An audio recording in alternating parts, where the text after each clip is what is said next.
ना ये संसार रह सकता है, जल के बिना मछली रह सकती है, किंतु राम के बिना दशरथ के प्राण नहीं रह सकते। तो तोड़ दीजिए अपना वचन। आप उन रघुवंशियों में से नहीं हैं जिन्होंने अपना वचन निभाने के लिए अपने प्राणों की आहुति दे डाली। एक पंछी के प्राण बचाने के लिए अपनी बोटी बोटी कटवा दी। आप उन रघुवंशियों में से तो है नहीं।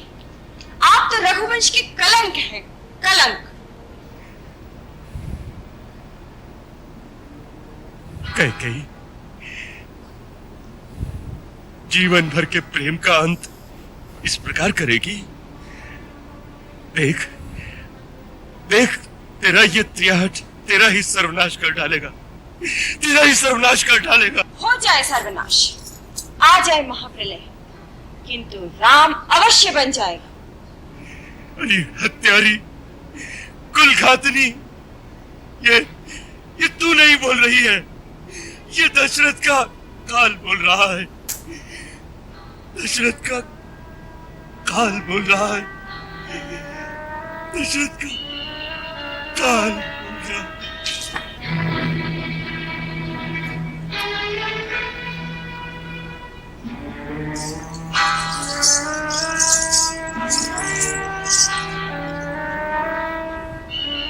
फिर मूर्छित हो गए।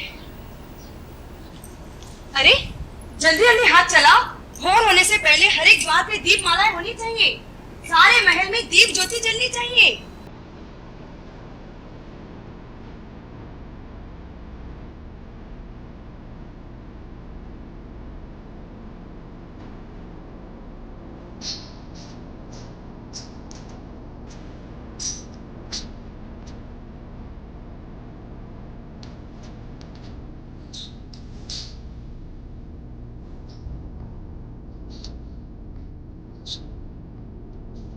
क्या कुछ चल रहा था ना।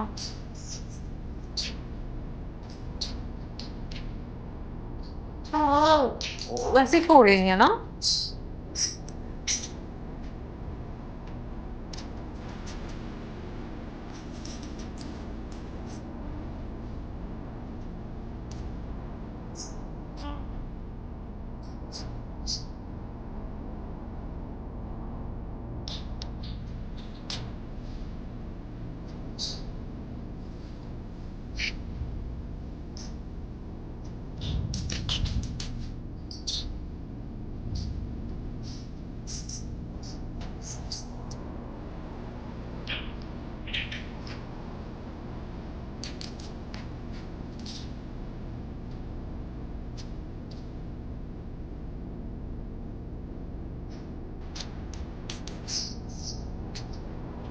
महाराज की आज्ञा है, संगीत बंद कर दो।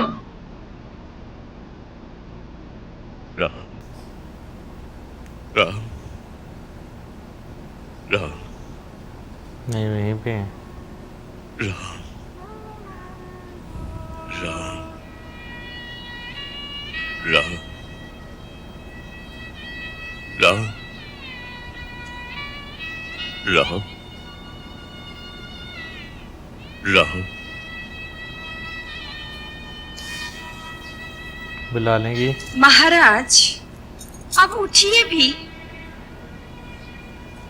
यह धरती पर पड़े पड़े यूं स्त्रियों की तरह विलाप ही करते रहेंगे। प्रभात होने को आई। पुरुष बनकर उठिए, राजा बनकर सिंहासन पर विराजमान होइए। अभी मंत्रीगण आते ही होंगे, उन्हें अपना बदला हुआ निर्णय नहीं सुनाएंगे। उठिए महाराज, उठिए।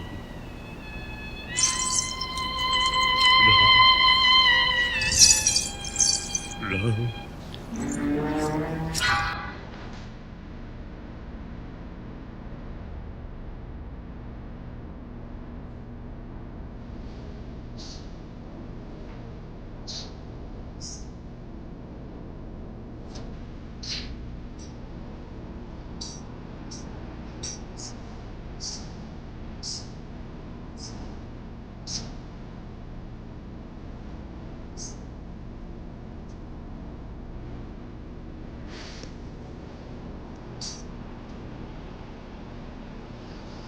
आप लोग भी बैठ दीजिए।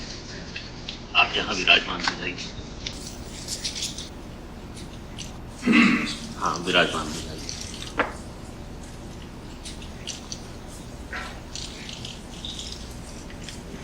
गुरुवर, आर्य सुमन, अभिषेक के लिए पुण्य तीर्थों से पवित्र जल आ गए।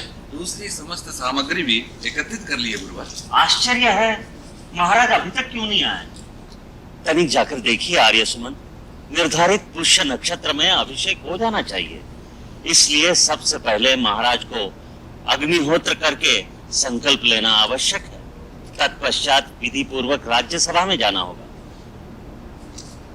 राम को भी संदेश भेजिए कि वो और सीता तैयार होकर हमारे आदेश की प्रतीक्षा करें। जो आज्ञा गुरुदेव।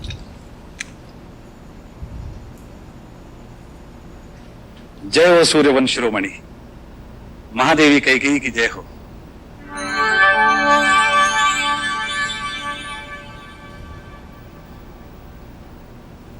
युवराज श्री राम के राज अभिषेक की पूरी तैयारियां हो चुकी है। कुल गुरु विशिष्ट प्रतीक्षा कर रहे हैं। कृपया यज्ञशाला में चलकर आप इस शुभ कार्य का आरंभ कर रही है।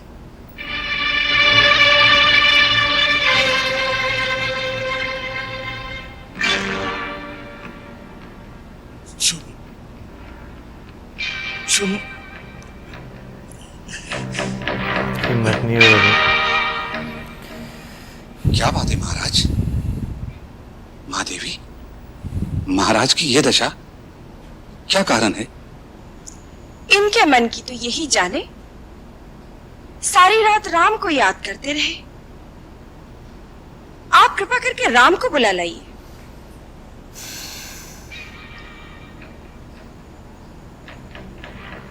आर्य सुमंत्र, जाइए राम को बुला लाइए। परेशान हो गए होगे। क्षमा महादेवी, महाराज की आज्ञा सुने बिना मैं कैसे जा सकता हूं?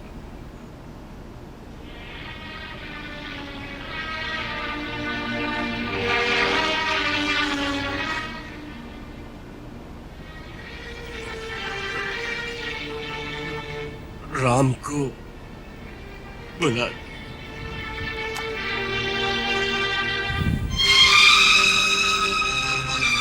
समझ लग रही है। जो आज्ञा महाराज।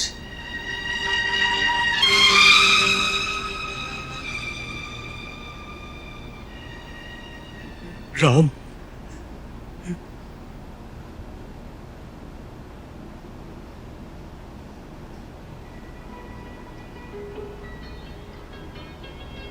किस चिंतन में खोई थी सीते? कुछ नहीं, मैं तो आपके अभिषेक की कल्पना कर रही थी। नहीं, कुछ और भी था। चिंता कुछ गहरी थी। मैं सोच रही थी, आज इस मस्तक पर राज मुकुट सुशोभित होने के पश्चात आप प्रजा की धरोहर हो जाएंगे। फिर मेरा आप पर कितना अधिकार रह जाएगा। इतने बड़े राजा के दरबार में फिर सीता का स्थान कहाँ होगा प्रभु? तुम्हारा स्थान सदा राम के हृदय में है सीते। मैं आपकी नहीं, मैं तो राजा रामचंद्र की बात कह रही थी। उसकी चिंता करके भी तुम राजा राम के साथ अन्याय कर रही हो अधीश्वरी।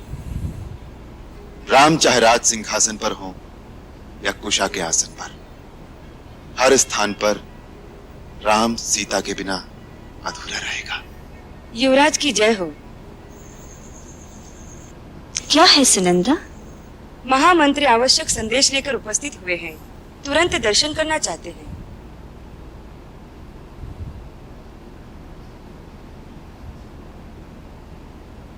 देखें क्या बात है। निश्चय ही राज्याभिषेक संबंधी कुछ कार्य होगा।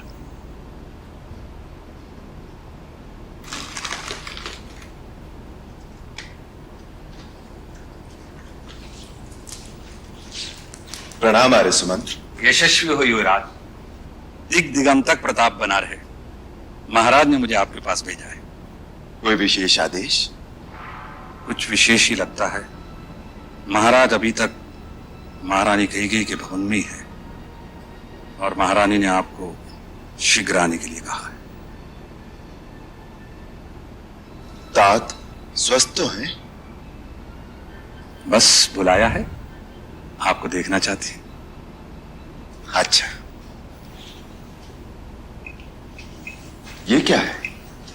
आज आप राज सिंहासन पर बैठेंगे, इसलिए परंपरा के अनुसार अब आप जिस स्थान पर भी जाएंगे इस छत्र छाया में ही जाएंगे। अच्छा, अब आप महाराज के पास जाइए, मैं यज्ञशाला में जाता हूं। प्रणाम।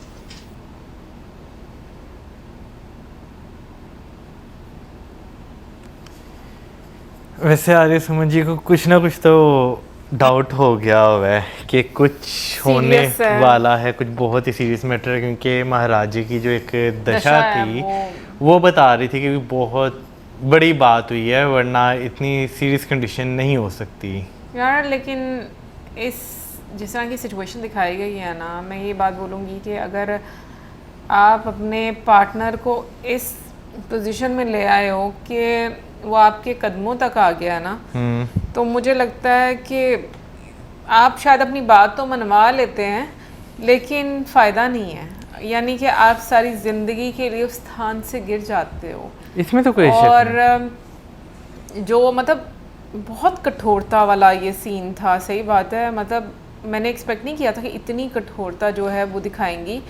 हालांकि ऐसा बोला गया है कि जो महारानी कैकेयी हैं वो वाकई में बहुत प्यार करती थी, और हम लोगों ने देखा भी है कि लेकिन जिससे मंथरा ने उनके अंदर जहर भरा, बीज बो दिया ना। स्टिल मैं ये बात सोचती हूँ, चलो मैं मानती हूँ कि जहर भरा, हर इंसान एक जैसा भी नहीं होता, ये भी मैं मानती हूँ, हर किसी की डिफरेंट कैपेसिटी होती है, लेकिन एटलीस्ट इतना ही मान लेता है इंसान। लेकिन मुझे पता है कि ये पास्ट है और पास्ट में बड़ा कुछ जो है वो एक दूसरे के साथ कनेक्टेड है। मैं उन चीज़ों को माइंड में रखकर नहीं बोल रही, लाइक प्रेजेंट टाइम में भी अगर बात करती हूँ कि अगर कोई इतनी हट करता है, तो जैसे बादशाह ने ये बात बोली भी कि भाई ठीक है मैं भरत को बना देता हूँ राजा, उसका राज्याभिषेक कर देता हूँ, लेकिन एग्जाइल वाली बात मत करो। तो कम से कम इतनी फ्लेक्सिबिलिटी तो होनी चाहिए। लेकिन फिर मुझे पता है कि आई नो कि वहाँ पर कुछ और चीज़ें चल रही थी, एग्जाइल ना होता फिर जो रावण है उसका वध ना होता।